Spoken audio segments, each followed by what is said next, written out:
Assalamualaikum warahmatullahi wabarakatuh.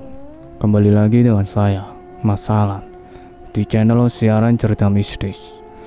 Untuk kisah kali ini masih melanjutkan dari kisah yang sebelumnya, yaitu kisah yang berjudul Dendam Arwah Ina. Sebelum kita masuk ke ceritanya, jangan lupa untuk like, komen, subscribe channel ini, dan nyalakan juga lonceng notifikasinya, agar tidak ketinggalan cerita-cerita dari channel ini. Dan seperti apa ceritanya? Mari kita dengarkan.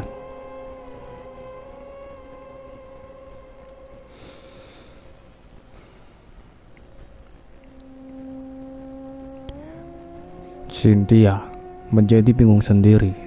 Sedangkan di foto wanita itu sedang hamil, tapi sekarang dia tidak terlihat hamil. Udahlah, mungkin foto itu waktu mbak itu hamil dan sekarang dia sudah melahirkan. Namun yang membuat Cynthia bingung, dari tadi dia tidak melihat Tina saat ini. Setelah tadi dia membuka pintu dan menyuruhnya masuk. Di saat Cynthia sibuk dengan pemikirannya, muncullah Ina dan Aisyah yang sudah selesai sholat. Cynthia melirik Ina untuk mencari keanehan yang dia rasakan. Sekian detik Cynthia melirik, namun tidak ada yang mencurigakan pada diri Ina. Mbak, terima kasih sudah memberi tumpangan untukku melakukan sholat. Ina mengangguk lalu berkata pada Aisyah dengan senyum manisnya. Nanti kalau mau sholat Isya, kalian boleh datang ke sini dan tidur di sini, ujar Ina pada Aisyah. Sedangkan di kemah tempat mereka berteduh malam ini, seorang pemuda memasuki kemah cewek, yang di dalamnya saat ini hanya ada Della saja. Karena saat ini Aisyah dan Cynthia sedang berada di rumah Ina. Aisyah mana? Tanya Kevin pada Della setelah Kevin berada di dalam kemah para cewek. Kevin terus menatap ke arah dada Della yang memiliki buah dada yang begitu besar. Apalagi saat ini Della memakai baju yang kurang bahan sehingga buah dadanya hampir keluar semua. Kevin yang memiliki nafsu yang begitu besar susah menelan salivannya. Sang junior Kevin yang suka celup sana sini sudah meronta ingin memasuki tempatnya. Della yang peka dengan tatapan Kevin. Dia sengaja berkelakuan manja dan menggoda agar Kevin semakin terbakar hasratnya. Della sudah dari dulu menyukai Kevin, namun Della tidak berani mengungkapkannya karena mengingat Kevin adalah pacar Aisyah sahabatnya. Kevin mendekati Della dan menggenggam tangan Della. Kevin menatap sendu ke Della seolah menginginkan sesuatu. Della juga meraih tangan Kevin. Lalu Della membawa tangan Kevin ke area dadanya. Kevin yang sudah dilanda nafsu langsung meremas pelan buah dada Della. Kevin mendekatkan wajahnya ke wajah Della sehingga bibir keduanya bertemu. Ketika Kevin ingin melumat bibir Della, terdengar suara langkah yang mendekati kemah itu. Kevin langsung menghentikan ciumannya. Nanti kita lanjutkan lagi, ujar Kevin dengan suara seraknya yang sudah dilanda hasrat. Della langsung membenarkan bajunya dan rambutnya yang sudah berantakan. Saat suara langkah kaki sudah berada di pintu kemah itu, Kevin langsung bersuara. Apa benar, kamu tidak tahu kemana Aisyah dan Cynthia pergi? Tanya Kevin pura-pura agar Aisyah tidak curiga padanya.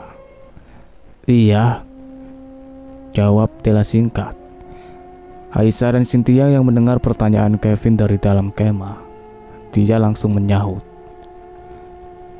Aku di sini Kevin, sahut Aisyah dari luar. Kevin langsung keluar dari kemah itu untuk bertemu Aisyah. Sayang, kamu dari mana? Tanya Kevin dengan wajah yang dibuat khawatir agar sandiwaranya semakin sempurna. Aisyah menceritakan kalau dia dan Cynthia habis dari rumah penduduk karena menumpang wudhu dan sholat. Kevin mencibir karena tidak suka kalau Aisyah pacarnya sholat. So alim, lihat saja setelah aku dapat menikmati tubuhmu, aku akan mencapkanmu begitu saja, gumam Kevin dalam hati. Singkat cerita, Akhirnya mereka masuk ke dalam kemah masing-masing. Ketiga cewek itu bercerita dan mengobrol ringan. Sedangkan para cowok sudah menyalakan api unggun di belakang kemah mereka, ditemani gitar. Tidak lama terdengar suara azan berkumandang. Aisyah mengajak Cynthia dan Della ke rumah yang tadi, yaitu rumah Ina yang dikira masih berpenghuni. Aisyah dan Cynthia tidak tahu kalau rumah itu sudah tidak berpenghuni dan perempuan cantik yang bernama Ina itu sudah meninggal dunia beberapa bulan yang lalu. Tanpa Aisyah dan Cynthia sadari kalau perempuan cantik di rumah itu adalah makhluk yang tak kasat mata.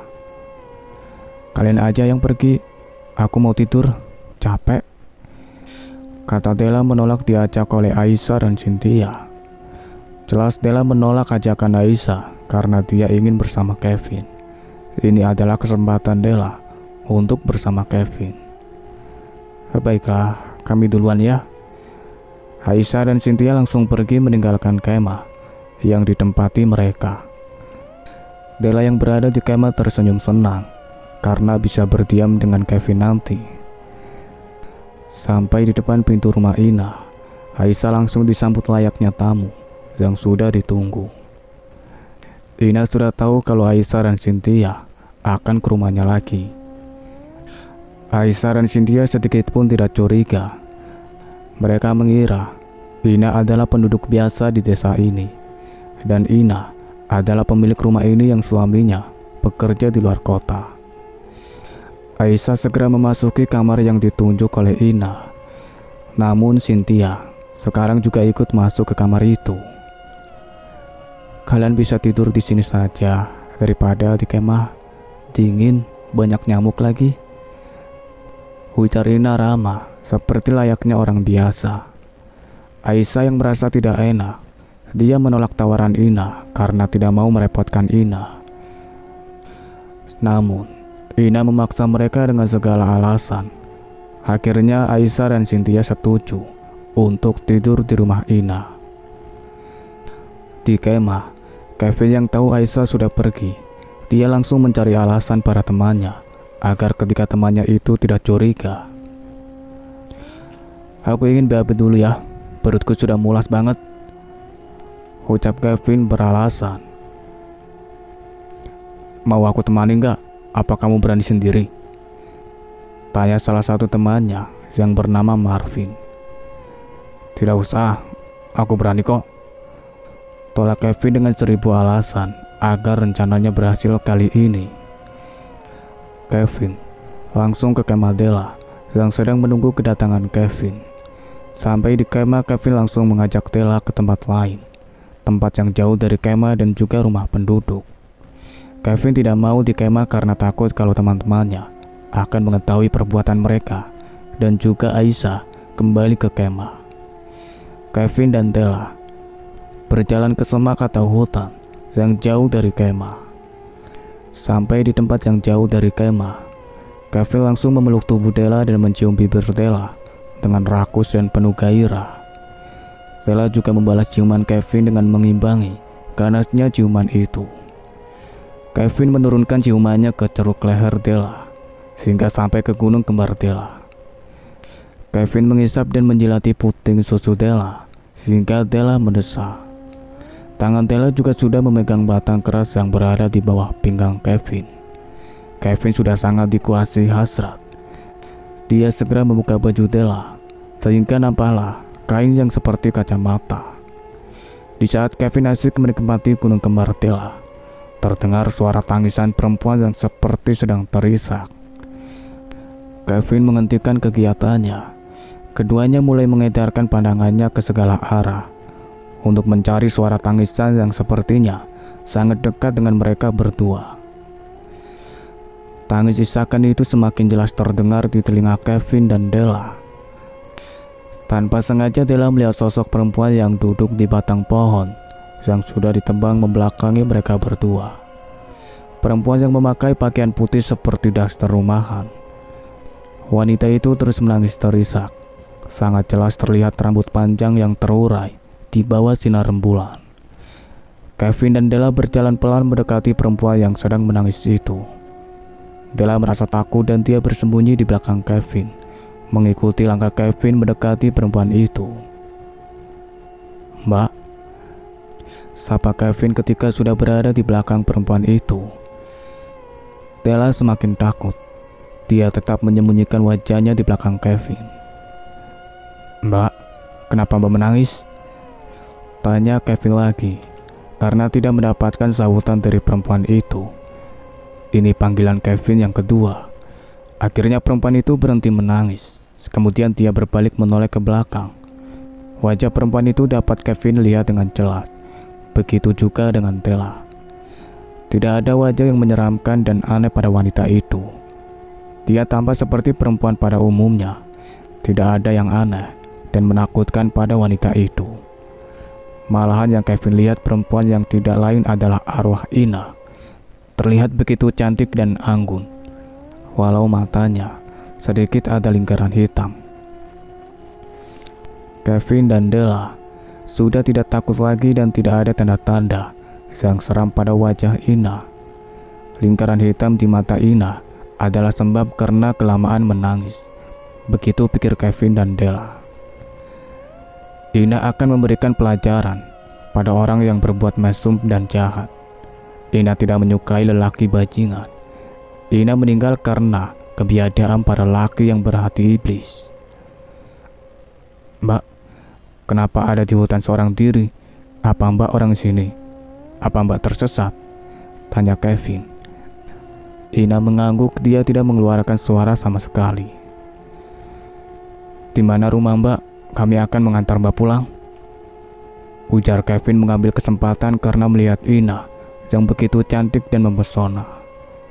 Kevin belum tahu saja kalau yang ada di hadapannya adalah hantu. Ina menunjuk ke gunung yang hutan sangat lebat dengan jari telunjuknya. "Kalau begitu, ayo kami antar," ujar Kevin menyeringai karena berniat lain pada Ina. Ina mengangguk kemudian mengikuti Kevin dan Della di belakang. Kevin berjalan dengan arah yang ditunjukkan oleh Ina.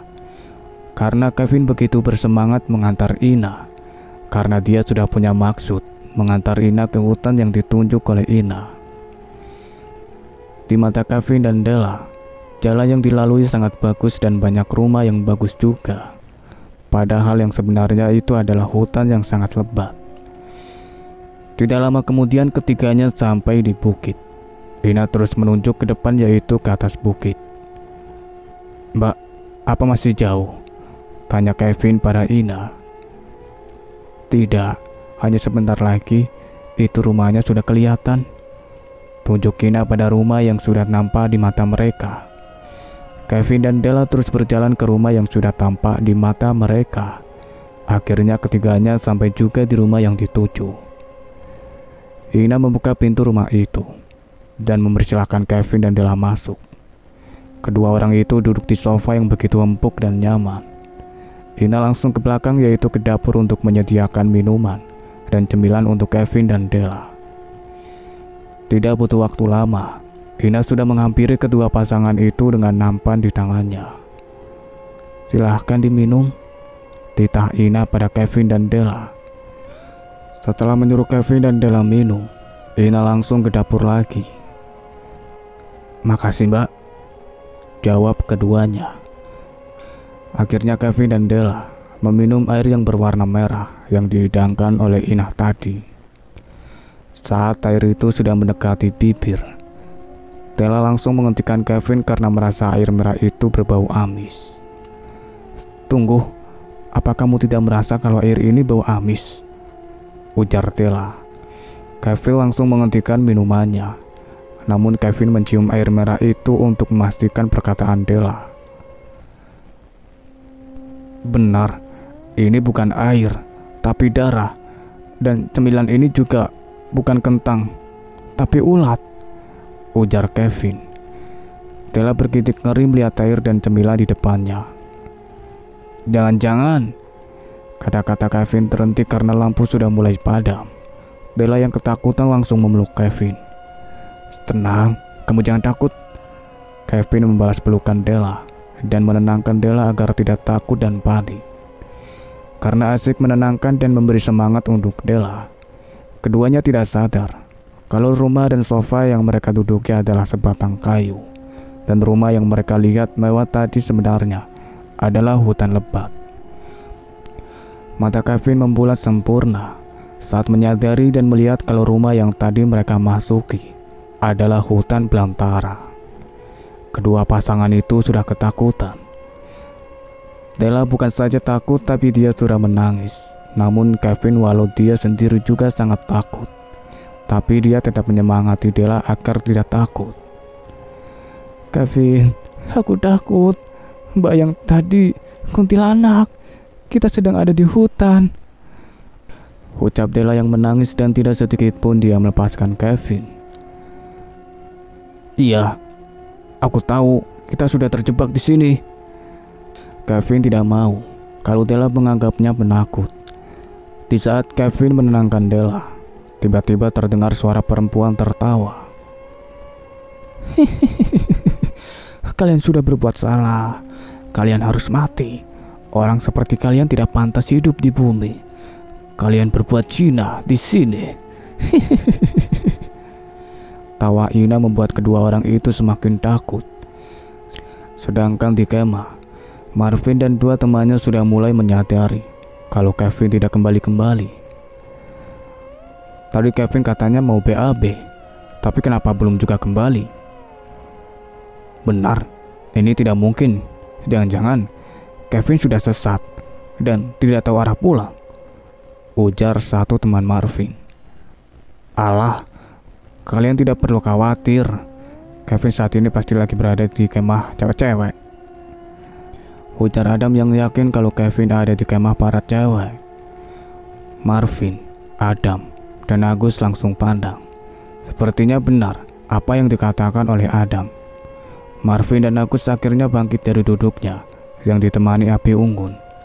Ketiganya berjalan menghampiri kemah para cewek. Saat tiba di kemah para cewek, ketiganya heran karena tidak mendapati Kevin dan para cewek penghuni kemah yang sekarang ini. "Kemana mereka?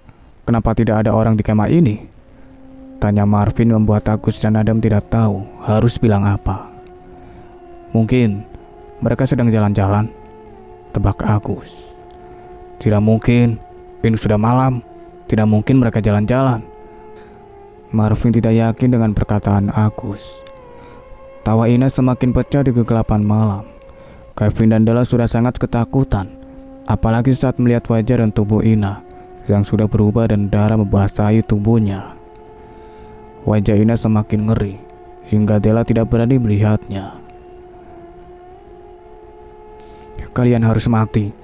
Kalian sudah mencemari desa ini," ucap Ina. Dikarenakan takut, akhirnya Kevin dan Della berlari di hutan belantara yang sangat lebat dan jauh dari desa. Ina tertawa sangat mengerikan terdengar di telinga Della dan Kevin. Ina terus berlari mengejar keduanya dengan berterbangan. Della menangis sejadi-jadinya. Wajahnya sudah pucat, tubuhnya bergetar hebat. Namun dia tetap harus berlari saking takutnya dia pada Ina yang sekarang mengejarnya. Ina menghilang dengan tiba-tiba. Kevin dan Della menghentikan langkahnya karena hantu Ina sudah hilang. Kevin berpikir hantu itu sudah tidak mengejarnya lagi. Kevin dan Della berhenti dengan nafas yang masih tersengal-sengal. Keduanya masih gemetar dan pucat. "Kamu masih kuat?" tanya Kevin pada Della di sisinya. "Sebenarnya tidak, tapi harus kuat. Aku tidak mau mati konyol di sini." Della tidak mau mati di hutan yang tidak dia tahu sedalam dan selebat apa. "Ayo, kita harus terus berlari. Aku juga tidak mau mati di tangan perempuan itu." Perempuan yang dimaksud oleh Kevin adalah Ina. Saat keduanya ingin berlari, tiba-tiba hantu Ina muncul tepat di depan mereka. Kedua anak manusia itu sangat terkejut dan mundur sedikit demi sedikit. Ina terus maju ke depan. Kevin yang memundurkan langkahnya pelan. Ina mengangkat tangannya ke depan Kevin. Ina ingin mencekik Kevin sampai mati. Jangan bunuh aku. Aku minta maaf. Aku mohon jangan bunuh aku," mohon Kevin sembari memundurkan langkahnya. Sedangkan Della sudah histeris, namun dia tidak hilang kesadaran. Walau sangat takut, dia tetap mencari celah untuk kabur dari Ina. Saat melihat Ina sedang fokus pada Kevin, disitulah Della memanfaatkan kesempatan untuk kabur menyusuri hutan yang begitu lebat di dalam gelap yang begitu pekat. Della berlari sejauh mungkin mencari jalan untuk keluar dari hutan itu. Sedangkan Ina terus berjalan mengimbangi langkah Kevin yang memundurkan langkahnya. "Kenapa kamu takut?" tanya Ina dengan wajah yang sangat menyeramkan di mata Kevin. "Kenapa kamu ingin membunuhku?" tanya Kevin dengan nada takutnya. "Kamu sudah mencemari desa ini. Kamu ingin berbuat zina dengan perempuan yang tidak tahu diri itu. Kamu harus mati." Ina terus melangkah untuk mencekik Kevin. "Aku mohon, jangan bunuh aku." Mohon Kevin meminta balas kasihan. Namun Ina tidak peduli dengan permohonan Kevin. Sedikit pun tidak ada rasa iba pada pemuda itu. "Kamu tahu kenapa aku jadi seperti ini? Aku yang sudah diperkosa oleh ayahmu dan temannya. Aku diperkosa secara bersamaan dan membuat aku keguguran. Tapi tidak sampai hanya di situ. Ayahmu dan teman-temannya juga membunuhku tanpa belas kasihan," ucap Ina. Kevin terkejut mendengar penuturan Ina. Dia tidak tahu kelakuan ayahnya di luar, karena dia tidak menyangka ayahnya akan berbuat sekeji itu. "Maaf, aku tidak tahu semua itu, dan itu bukan salahku," tandas Kevin. "Tidak ada maaf untuknya, semua keluarganya harus mati," ujar Ina pada Kevin. Ina segera mendekati Kevin dengan tangannya yang sudah terangkat hendak menyekik Kevin. Kevin terus saja mundur sembari memohon agar Ina mau mengampuninya. Langkah Kevin terus mundur sehingga tanpa disangka langkah kakinya terpeleset karena di belakangnya ada jurang yang paling dalam. Tubuh Kevin terjatuh dan berguling-guling masuk ke dalam jurang yang sangat terjal itu. "Ah!" Terdengar jeritan terakhir Kevin saat tubuhnya berguling dan terjatuh. Sedangkan Ina tertawa senang. Dia puas karena sudah menghabisi anak dari salah satu orang yang sudah membuat dirinya meninggal. Tubuh Kevin tidak bisa terlihat lagi karena jurangnya begitu dalam. Ina menoleh sembari tertawa. Dia baru menyadari kalau perempuan yang bersama Kevin sudah tidak ada lagi di sana. Ina juga menghilangkan dirinya dari tempat itu. Sedangkan di sisi lain masih di dalam hutan belantara. Itu seorang gadis terkopoh-kopoh berlari di dalam hutan belantara. Nafas gadis itu sudah ngos-ngosan karena kelelahan dan juga ketakutan. Air mata gadis itu terus saja jatuh di kedua pipinya. Entah berapa lama gadis yang bernama Della itu berlari dan menangis. Namun tubuhnya yang gemetar tetap saja membuatnya berlari menyusuri hutan yang sangat lebat itu. "Mama, Papa, tolong aku. Aku ketakutan. Aku tersesat di hutan. Aku takut, Ma. Tolong aku." Mulut Della terus berceletok, meminta pertolongan dari orang tuanya. Della terus menyusuri hutan mencari jalan keluar, walaupun tubuhnya sudah sangat kelelahan. Langkah Della terhenti. Tiba-tiba tanpa sengaja dia melihat dan mendengar suara ranting bergerak-gerak, seperti ada sesuatu di sana. Tubuh Della semakin gemetar, namun dia masih bisa berjalan pelan agar gerakannya tidak terdengar oleh sesuatu yang ada di dalam hutan itu. Della mendekati pohon besar dan bersembunyi di balik pohon itu. Della mengintip ranting yang bergerak itu dengan bersandar di pohon besar. Ranting-ranting yang bergerak itu semakin jelas terlihat karena cahaya bulan purnama. Sesaat kemudian keluar beberapa rusa dari balik semak yang tadi bergerak. Della melihat itu hanya sekelompok rusa. Dia merasa lega karena apa yang dipikirnya salah. Della meletakkan tangannya di dada untuk menetralkan jantungnya yang sejak tadi sudah berdetak dengan begitu cepat. Della merasa dirinya sudah aman. Della bersandar sambil duduk di antara akar pohon yang begitu besar. untuk mengusir rasa lelahnya yang sudah dari tadi berlari. Aku tidak tahu harus keluar semana. Lebih baik aku istirahat sebentar, gumamnya sembari bersandar di pohon itu. Namun, apa yang diharapkan Della tidak terjadi karena dia tidak sengaja melihat ke atas pohon itu. Della semakin ketakutan lagi, tubuhnya kembali gemetar. Jantungnya berdetak dengan begitu cepat melebihi yang tadi. Mata merah di atas pohon itu terus menatap ke arahnya. Della menjerit ketakutan, dan akhirnya dia pingsan di bawah pohon itu. Mata merah yang ditakuti Della ternyata hanyalah seekor musang yang sedang beristirahat di atas pohon itu. Namun dalam hutan yang sangat lebat ini tentu saja Della tidak akan menyangka kalau itu hanyalah seekor musang, apalagi Della baru saja dikejar oleh hantu indah. Di kemah, sekelompok pemuda yang masih memainkan gitar di depan api unggun baru menyadari kalau Kevin belum kembali. Sudah setengah malam, bahkan sudah hampir pagi. Ketiga pemuda itu langsung menghentikan permainan gitarnya dan saling pandang kepada temannya. "Kevin kok belum kembali? Dia pergi sudah sangat lama," ujar salah satu pemuda yang bernama Marvin kepada sahabatnya. "Mungkin dia sudah tidur," sahut Taji yang mengira kalau Kevin sudah di dalam kemah dan sudah bobok manis di sana. Cukup sekian ceritanya sampai di sini. Nantikan kelanjutan ceritanya. Saya akhiri, wassalamualaikum warahmatullahi wabarakatuh.